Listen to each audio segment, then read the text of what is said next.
Assalamualaikum teman-teman. Perkenalkan, nama saya Adisti Melani dari Manajemen Kelas A. Dalam mata kuliah Sistem Informasi Manajemen ini, saya akan mempresentasikan modul 2, yaitu tentang konsep sistem informasi. Kegiatan belajar 1, yaitu tentang perkembangan sistem informasi. Yang pertama, era akuntansi dan operasional. Perkembangan dari sistem teknologi informatika tidak lepas dari perkembangan sistem komputer. Komputer pertama selesai dibuat pada tahun 1946, yaitu Electronical Numerical Integrator and Computer atau ENIAC. Pada era komputer pertama ini, aplikasi yang banyak dilakukan adalah aplikasi teknik, karena pada waktu itu komputer dimaksudkan sebagai alat penghitung atau komputer. IBM pertama kali melihat kesempatan bahwa komputer dapat digunakan untuk aplikasi bisnis. Pada tahun 1964, IBM perkenalkan komputer sebagai IBM S360.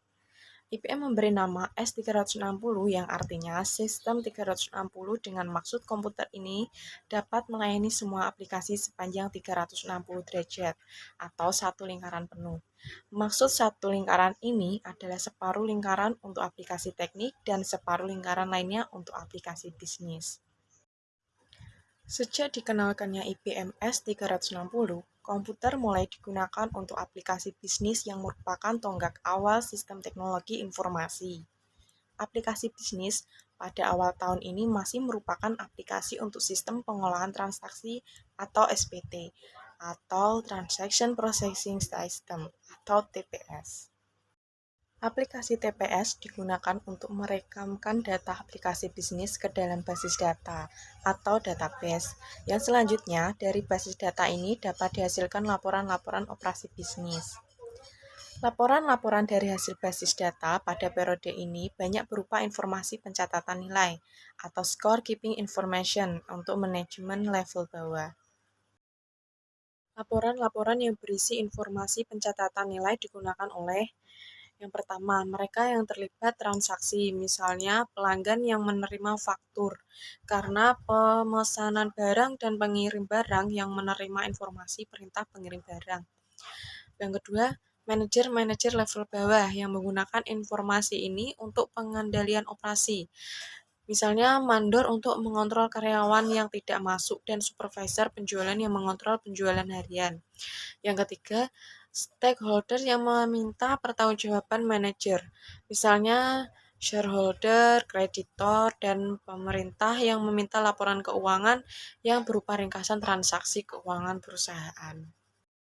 Selain era akuntansi dan operasional, terdapat perkembangan di era lainnya, yaitu yang pertama seperti ada era informasi, yang kedua era jejaring, yang ketiga era jejaring global. Kegiatan belajar 2, yaitu tentang komponen-komponen sistem informasi. Tugas dari sistem informasi adalah melakukan siklus pengolahan data. Untuk melakukan siklus ini sebagai suatu sistem, diperlukan komponen-komponen tertentu. Telah diketahui bahwa data perlu diolah untuk menjadikan informasi yang berguna lewat suatu siklus. Siklus ini disebut dengan siklus pengolahan data atau data processing life cycle, atau disebut juga dengan nama siklus informasi atau information life cycle. Gambar siklus pengolahan data meliputi input, model, dan yang terakhir output. Dari gambar di atas terlihat bahwa untuk melakukan siklus pengolahan data diperlukan 3 buah komponen, yaitu yang pertama, komponen input. Input merupakan data yang masuk dalam sistem informasi. Yang kedua ada komponen model. Informasi yang dihasilkan oleh sistem informasi berasal dari data yang diambil melalui basis data yang diolah lewat suatu model-model tertentu. Yang terakhir ada komponen output, yaitu output merupakan komponen yang harus ada di sistem informasi. Dengan demikian, sistem informasi yang juga melakukan proses pengolahan data akan membutuhkan 3 komponen ini. Data yang belum diolah perlu disimpan untuk pengolahan lebih lanjut, karena tidak semua data yang diperoleh langsung diolah. Pada umumnya, data yang diperoleh disimpan terlebih dahulu yang nantinya setiap saat dapat diambil untuk diolah menjadi informasi. Data ini disimpan di simpanan atau storage dalam bentuk basis data atau database. Data yang ada di basis data ini yang nantinya akan digunakan untuk menghasilkan informasi.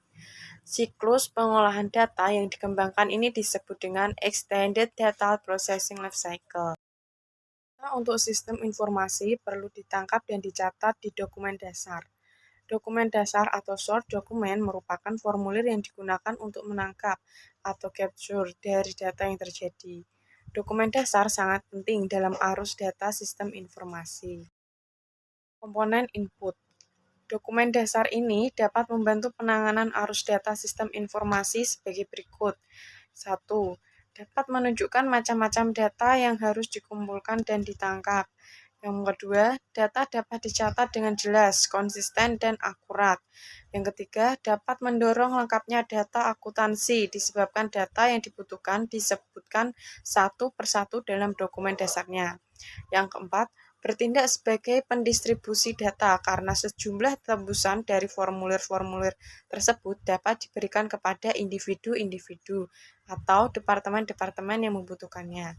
Yang kelima, dokumen dasar dapat membantu membuktikan terjadinya suatu transaksi yang sah, sehingga sangat berguna untuk pelacakan, pemeriksaan, atau auditorial. Yang keenam, dokumen dasar dapat digunakan sebagai cadangan atau pelindung atau backup dari file-file data komputer. Komponen output. Output merupakan komponen yang harus ada di sistem informasi. Output dibuat dengan menggunakan data yang ada di basis data dan diproses menggunakan model yang tertentu. Sekian hasil presentasi dari saya, Adisti Melani. Saya ucapkan terima kasih. Wassalamualaikum warahmatullahi wabarakatuh.